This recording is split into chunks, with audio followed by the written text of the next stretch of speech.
Oil হোটেলৰ অভাৱ পূৰণ কৰিছে পিএছ ধাবাই। নামনি অসমৰ এখন গুৰুত্বপূৰ্ণ চহৰ বৰমাৰ পিএছ ধাবা এণ্ড ৰেষ্টুৰেণ্ট অসামাজিক কাৰ্যকলাপ চলি থকাৰ অভিযোগ তুলিছে স্থানীয় ৰাইজে। তেওঁলোকে অভিযোগ কৰা মতে পিএছ ধাবা হৈছে অশ্লীল কাৰ্যকলাপৰ ঘাটি। এই ধাবাখনত দেহ ব্যৱসায় চলে বুলিও এছাম লোকে অভিযোগ উত্থাপন কৰিছে।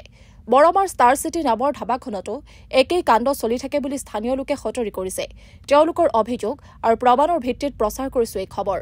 আমাৰ খবৰ দিওঁতে অভিযোগ কৰা মতে পিএছ ধাবাৰ স্বত্বাধিকাৰী জ্ঞাতসাৰে এছাম কৰ্মচাৰীয়ে কৰিছে ২ নম্বৰী কাৰবাৰ। ধাবাখনত মদো সহজলভ্য। তদুপৰি পিএছ ধাবাত সঘনাই কলেজীয়া ছাত্ৰ ছাত্ৰীয়ে অসামাজিক কাৰ্যকলাপ কৰে বুলিও তেওঁলোকে দাবী কৰিছে। স্থানীয় ৰাইজৰ মতে পিএছ ধাবাৰ মালিকে ৰাজনৈতিক ক্ষমতাৰ বলত কৰি আছে ২ নম্বৰী বেপাৰ। এইখন ধাবাৰ মূল গ্ৰাহকসকল হৈছে কলেজীয়া ছাত্ৰ ছাত্ৰী আৰু প্ৰেমাস্পদ। তেওঁলোকে কামনা চৰিতাৰ্থ কৰিবলৈ পিএছ ধাবাক বাছি লয়। ধাবাৰ মেনেজাৰক ধন দিলেই তেওঁলোকে লাভ কৰে গোপন কক্ষৰ চাবি। সেয়ে পিএছ ধাবাই পৰিৱেশ দূষিত কৰিছে বুলিও স্থানীয় লোকে অভিযোগ কৰিছে। তেওঁলোকে কৰা অভিযোগ অনুসৰি বাইপাছৰ কাষৰ ধাবাৰ দৰে এইখনেও বৰমাত দেহ ব্যৱসায় সুলভ কৰি তুলিছে। একেদৰে ষ্টাৰ চিটি নামৰ প্ৰতিষ্ঠানৰ বিৰুদ্ধেও আছে একেটা অভিযোগ। তেওঁলোকেও পিএছ ধাবাৰ দৰে অনৈতিক কাণ্ড কৰি থকা বুলিও অভিযোগ তুলিছে বৰমাৰ ৰাইজে। কিন্তু পিএছ ধাবা আৰু ষ্টাৰ চিটি অজ্ঞাত কাৰণত বন্ধ কৰিব নোৱাৰে বৰমা আৰক্ষীয়ে। অনুজ্ঞাপত্ৰ অবিহনে মদ বিক্ৰীৰ দৰে গুৰুতৰ অভিযোগৰ পাছতো দুয়োখন প্ৰতিষ্ঠানে কৰি আছে বেপাৰ। নিয়ম অনুসৰি চৌহদত সুৰা বিপণী থাকিলেও কোনো ধাবাৰ ভিতৰত গ্ৰাহকে মুকলিকৈ সুৰাপান কৰিব নোৱাৰে। কিন্তু বৰমাত এই নিয়ম নচলে, কাৰণ পিএছ ধাবাই অনুমতিপ্ৰাপ্ত বাৰৰ দৰেই চলাই আছে মদৰ বেপাৰ। তেওঁলোকক অজ্ঞাত কাৰণত থানায়ো একো কৰিব নোৱাৰে। তদুপৰি পিএছ ধাবা এণ্ড ৰেষ্টুৰেণ্টৰ মালিকৰ আছে ৰাজনৈতিক ক্ষমতা। গতিকে পিএছ ধাবাই ধ্বংস কৰি পেলাইছে বৰমাৰ পৰিৱেশ। অয়ল হোটেলৰ অভাৱ পূৰণ কৰিছে পিএছ ধাবাই। নামনি অসমৰ এখন গুৰুত্বপূৰ্ণ চহৰ বৰমাৰ পিএছ ধাবা এণ্ড ৰেষ্টুৰেণ্ট অসামাজিক কাৰ্যকলাপ চলি থকাৰ অভিযোগ তুলিছে স্থানীয় ৰাইজে। তেওঁলোকে অভিযোগ কৰা মতে পিএছ ধাবা হৈছে অশ্লীল কাৰ্যকলাপৰ ঘাটি।